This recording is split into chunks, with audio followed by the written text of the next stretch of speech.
Hello and welcome to this FlexSim simulation software example model demonstration. My name is Cliff King and I'll be demonstrating a patient relocation model where patients essentially need to be moved from one hospital to another. Patients are first created in their own beds. A bedside report with the RN and technician takes place, and then the tech wheels the patient from the origin hospital in a gurney into an ambulance, and an ambulance then drives the patient over to the destination hospital. The tech and patient are dropped off at the front door, and the tech wheels the patient to the destination bed. A handoff report between the tech and the destination RN takes place.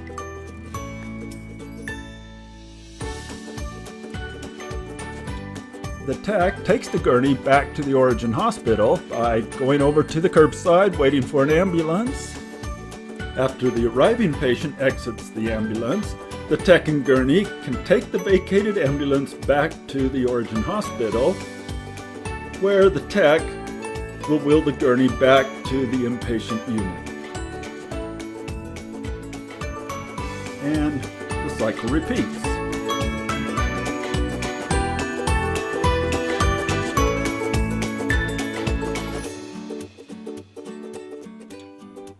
Okay, now let me give you a walkthrough of the model and how it was built. First, the layout. Most are standard objects. The ones that are not are these small ones here, the origin curbside object, and this little one here that I named, spot behind ambulance, okay? And these. These are under the people flow, location, floor spot. That's what it is, a floor spot object. I did change the inner instructions on them.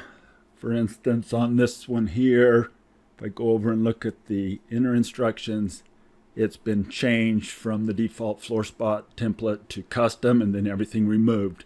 So no special behavior when something enters. That was also done to this one here. And on this one,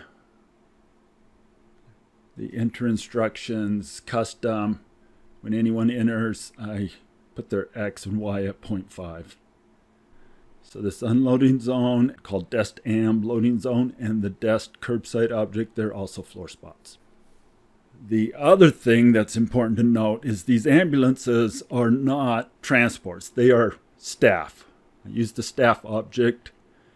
It turns out transports, you can't have them walk into a waiting line. They behave weird, so that's why I wanted to have a staff member. So I changed the icon to look like an ambulance. To do that, the easiest way was to go in here to the transport group and create an ambulance in my model. And then create a staff member in my model. Any staff member will do. Click on the staff member, and then for the visual 3D shape, click on the eyedropper and sample from this transport I dragged out there temporarily, and then I just deleted it. That was the easiest thing to do. Okay. What else? I created groups. I can click on one of the staff members, go to staff groups. This is a member of the Origin RNs, the Origin RN group. You can see all the staff groups in the model. I have a text group, Origin RNs, ambulances group, yes, they're staff, and dest RNs group. What other groups did I make? Well, the locations, the beds. I have two location groups, Origin beds and dest beds. And these gurneys that the patients get put on when they're transported are a transport group, the group called gurneys. And I think that's everything. Okay, now as far as the process flow goes, I've got two types of flows. This one here is a general process flow. I named it patient general process flow. It's not the typical instance flow that we make in a more standard patient flow model. No, this is general flow. Now I do have instance flows in this model. I created this using the instance process flow. Remember, if I come up here to process flow and click, you can make an object process flow. And that's what I used, an instance process flow. Just use basic processor. You see that's why the icon looks like that. Doesn't matter what type you use, actually. I created my own activities in here. The important thing to note is that I attached this instance process flow to both ambulances, and I did it manually using the eyedropper for ambulance 1 and 2. So it attaches this flow to both. And we'll look at what this flow does later. Let's go back to the general process flow.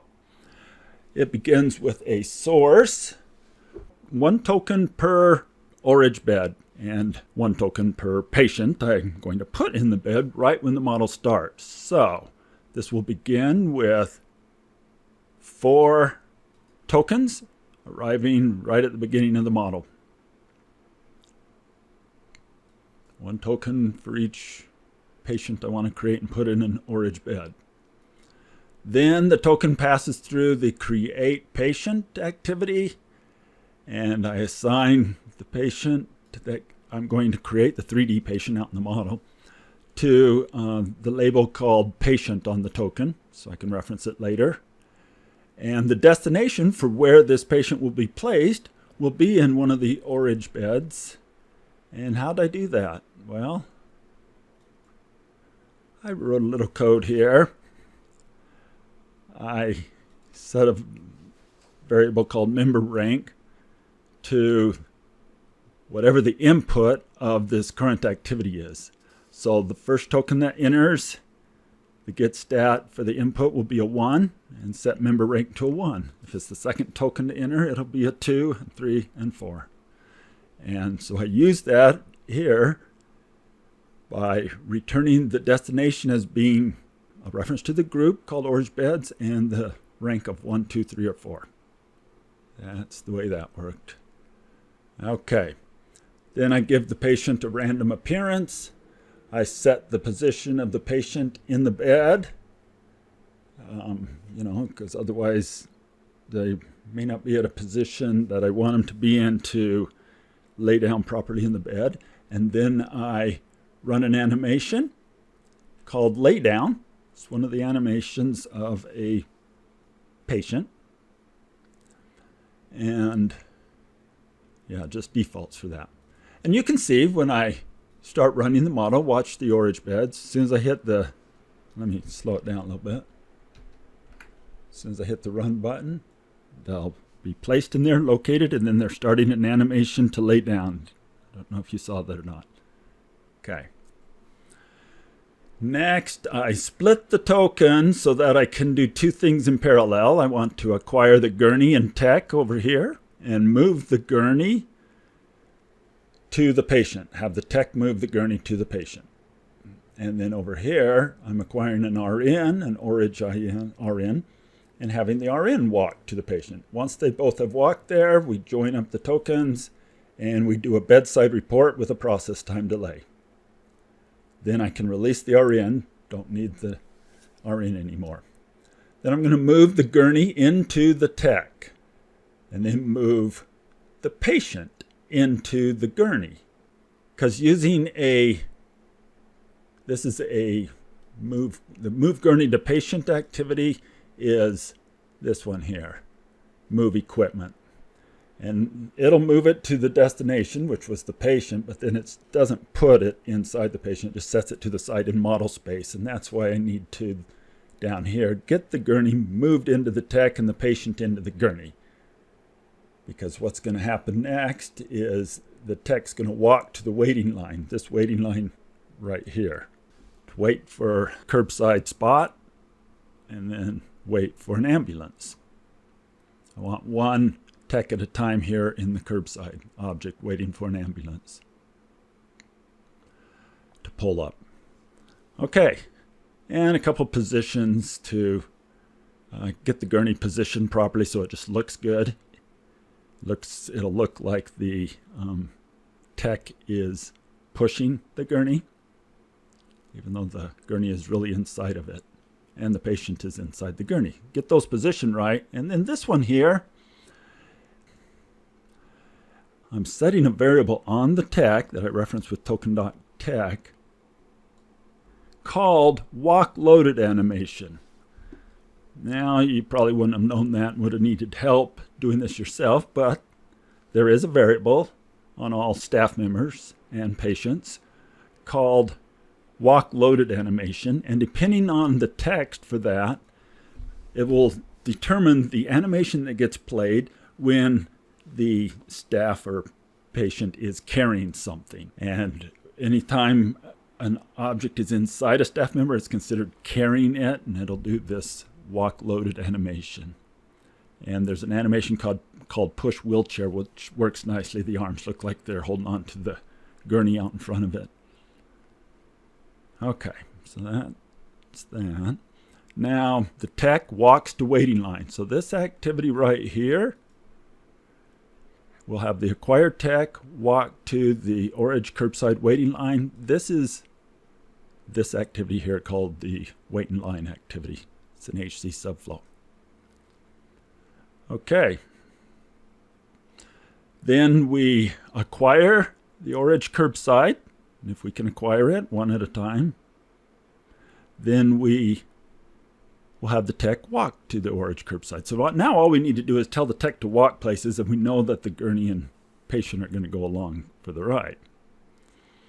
Then we push to a list. This activity called push to list. It's going to push to a list called requests. And the push value will be the token.tech. So the tech is considered the thing that pushes to the list. And it'll assign, once it gets pushed or gets pulled, it will assign what gets pulled to a label on the token called ambulance. So we have a reference to the ambulance that it ends up getting assigned to. And we partition it with an ID called origin, because there's another push to list down here that requests an ambulance, and it's associated with the destination.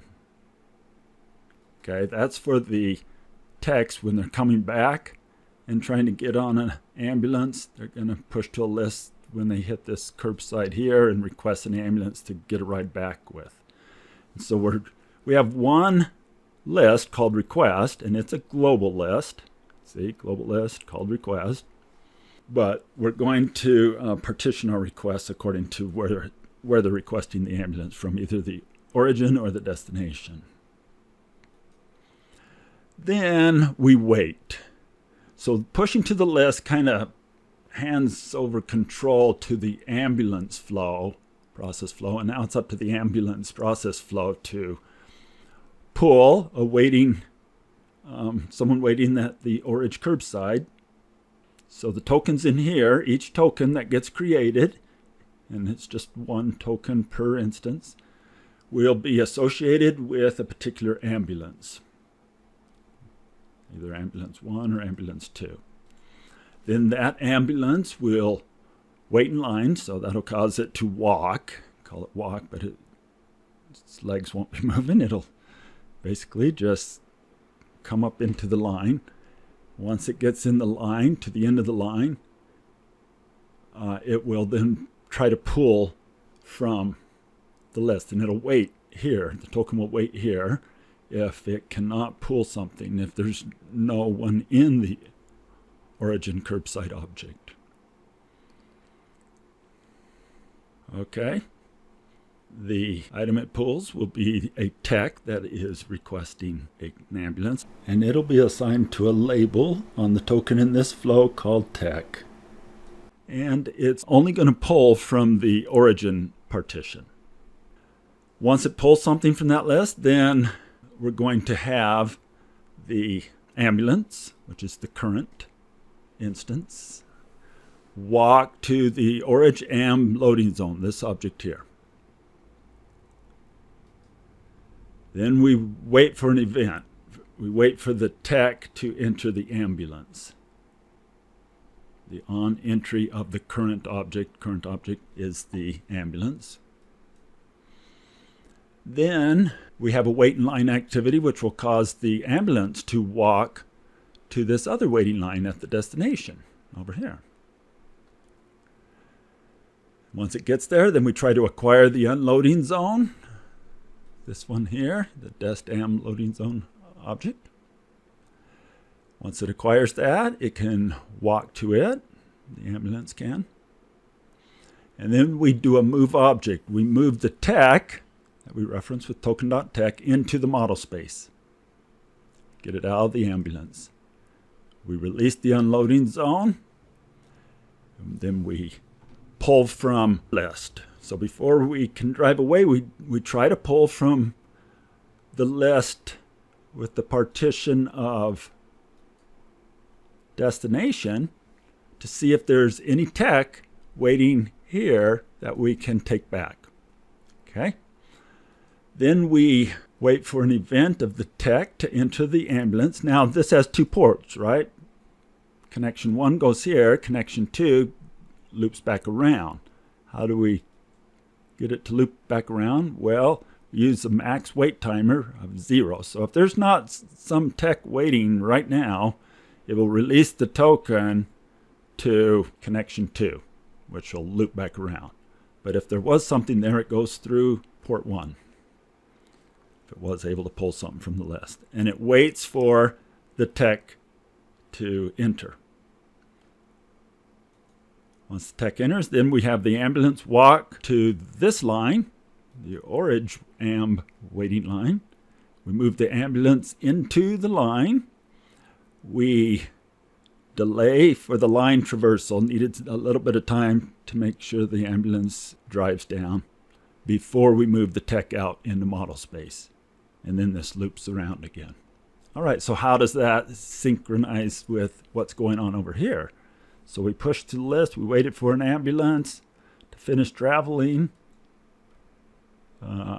Wait for the task type called travel to location, to loc.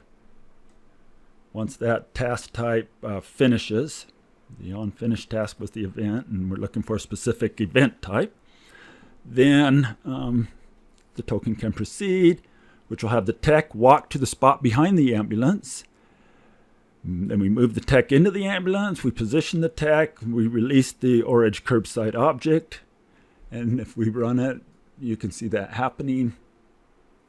Let me step up through this, step. Okay, here comes our first patient. Going to pull to the end of the line, go into the curbside object, and then it pushes to the list, the request list. And that causes the ambulance flow to proceed to get the ambulance up to here. Once the ambulance is here, stop, because we're waiting for the event of the ambulance to finish traveling to that loc. Now the tech walks to the spot behind the ambulance. Once it gets there, then it walks to the ambulance. So this is just for animation purposes to walk here before walking in here. Didn't do that, they would have just walked straight across here, and I wanted them to look like they're going through the back. Okay, then what happens? Then we move the tech into the ambulance and position that tech so that the tech's completely inside the ambulance, not sticking out the side or anything. Release the orange curbside object. Then we wait for an event. We wait for the tech exiting the ambulance, because after the tech gets moved in to the ambulance is going to start walking. Remember that? We wait for the tech to enter the ambulance here. Then the ambulance walks to the desk amb waiting line. So we have some wait for events over here, some push to lists and wait for events over here, and that's how we, synchronize these 2 flows. That's the trick here.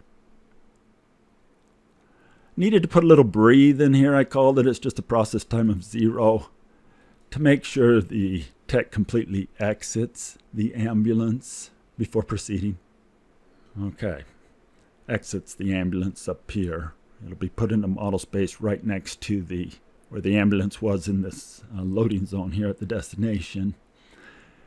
And then we want to acquire a particular destination bed over there, and once we've got one acquired, the tech will walk there. We need to position the gurney then to the side of the bed after the tech walks to the bed. So we move the gurney over. We leave it inside the tech, but we want to position it out of the way so it's not right in front of the tech and overlapping the bed. And then we move the patient into the desk bed. So we do physically move that patient object into the desk bed that was acquired. And we position that patient in the bed so they look like they're laying there. And we then acquire a desk RN who walks over to the patient, and a handoff report proceeds between the desk RN and the tech. After that process time is finished, we release the RN, and then we release the location, knowing that the bed won't actually be released until the patient exits the bed. Then we have the gurney. We need to position back so it looks like it's in front of the tech. Remember, we position it over to the side. And then we have the tech walk to the desk curbside, and they'll have the gurney in them, but they're going to walk to this object right here. Then we push to a list, because we want to push to that ambulance request list. And this time when we push with the partition ID being destination to distinguish it from requests made over at the origin. And then once the ambulance ends up pulling from that list, we'll let the tech walk to the ambulance, move the tech into the ambulance, position it, and then we wait for an event. This is an event on the ambulance of an on-exit occurring. That to know that the tech has been moved out after the ambulance returned here. Remember, that is happening over in this flow. We walk to the origin ambulance waiting line, and then we move the ambulance into the line, and then wait for the line traversal to happen, and then we do a move object where the tech gets moved into model space, and that's what this wait for event is waiting for. Then we breathe again, and then I do a move equipment to the reset position. This is moving the acquired gurney. The staff doing the move is the acquired tech, and they're moving to the equipment's reset position. That's one of the pick options here. And this activity is the standard, this one here, called move equipment. Then I release the tech, release the gurney, and that's the complete cycle. All right, this concludes the model walkthrough. Don't forget to use the link in the description below to download the model and look at it in more detail.